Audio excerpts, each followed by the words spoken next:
Le 16 juillet 1945 à 5h29 du matin, dans le désert du Nouveau-Mexique, il se passe ceci. La bombe atomique est née. La suite de l'aventure atomique, on la connaît. En août 1945, les Américains bombardent le Japon et mettent fin à la Seconde Guerre mondiale. Quelques années plus tard, l'URSS fabrique sa propre bombe atomique et impose sa puissance. Les États-Unis répondent en mettant au point la bombe à hydrogène, puis les Soviétiques surenchérissent et font sauter la plus grosse bombe nucléaire de toute l'histoire.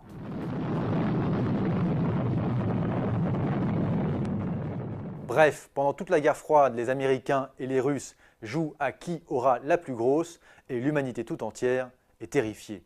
Mais alors, comment en est-on arrivé à une telle puissance de destruction?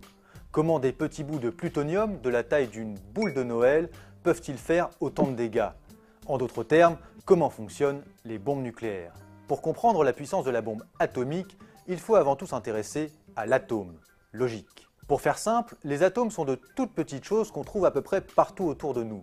Une fois assemblés entre eux, ils constituent la matière. Une pomme, une tasse à café, un petit chat ou des poils de barbe sont tous composés de différents atomes.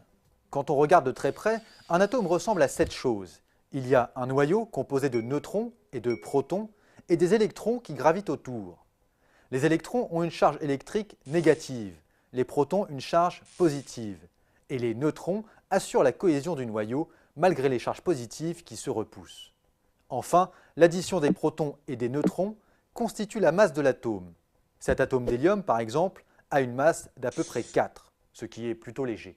L'idée de la première bombe atomique, la bombe A, va être d'utiliser la fission nucléaire, c'est-à-dire de casser les atomes. Pour cela, il faut utiliser un atome très lourd, en l'occurrence de l'uranium-235, qui est une version de l'uranium très rare dans la nature et qui a donc une masse de 235, ce qui est très lourd pour un atome. On peut aussi utiliser du plutonium fabriqué à partir de l'uranium. L'idée est donc de casser cet atome en projetant des neutrons sur son noyau. Cette cassure est d'autant plus violente que les charges positives des deux nouveaux noyaux se repoussent. Ce mouvement très vif génère alors une très grande quantité d'énergie. Mais ce n'est pas tout. La fission du noyau libère des neutrons, qui à leur tour cassent les atomes d'à côté, etc., etc., etc. Cette réaction en chaîne est la clé pour générer une grande quantité d'énergie, beaucoup de chaleur, un effet de souffle et des retombées radioactives. Une fois maîtrisés les mécanismes de fission et de réaction en chaîne, il ne reste plus qu'à les mettre en pratique. Cela donne la bombe A, la toute première bombe atomique. Dans le cas de Little Boy, la bombe larguée sur Hiroshima, c'est assez simple. Une charge explosive projette un bloc d'uranium-235 vers un autre. Sous le choc, les atomes se cassent, il y a réaction en chaîne, et voilà le résultat. Dans le cas de Fat Man, la bombe larguée sur Nagasaki, l'assemblage est plus complexe. Des explosifs sont disposés tout autour d'une boule de plutonium, ils explosent exactement en même temps, et sous la pression, les atomes se cassent. Il y a réaction en chaîne, la bombe explose. Mais il y a plus fort, beaucoup plus fort. Dans les années 50, les scientifiques mettent au point la bombe H. Son immense puissance repose cette fois-ci sur la fusion des atomes, c'est-à-dire l'union de deux noyaux en un seul.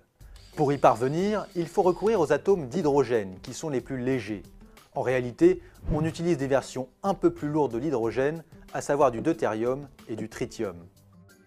Lors d'un processus de fusion, ces deux atomes vont se souder pour former un atome d'hélium. Au cours du processus de stabilisation du nouveau noyau, des particules vont s'échapper. L'atome ainsi créé sera alors plus léger que ceux d'origine et ce différentiel de masse va entraîner la production d'une grande quantité d'énergie. Plus le nombre de fusions sera grand, plus la puissance dégagée sera forte. Pour se donner une idée, le Soleil, qui nous chauffe à 150 millions de kilomètres, tire son énergie de la fusion des atomes. Le principe de la bombe H est donc de reproduire ce phénomène. Le problème, c'est que la fusion des atomes nécessite une forte pression et une très grande chaleur, aux alentours de 100 millions de degrés. Du coup, en guise d'allumette pour la bombe H, on utilise une bombe A. Voilà à quoi ça ressemble. Au premier étage, on retrouve un modèle de bombe A classique. Sa fission génère une grande chaleur et projette des rayons X qui rebondissent sur les parois et frappent le deuxième étage. Sous la pression, un deuxième morceau de plutonium entame sa fission.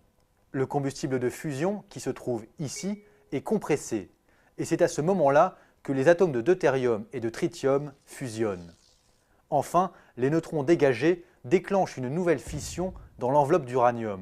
Le tout explose en quelques nanosecondes.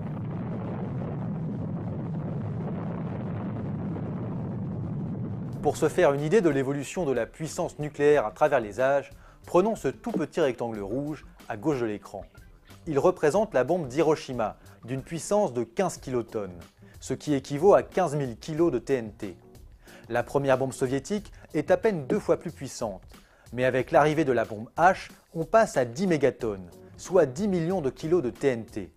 Et puis, les Russes battent tous les records avec la Tsar Bomba de près de 50 mégatonnes. C'est plus de 3000 fois Hiroshima.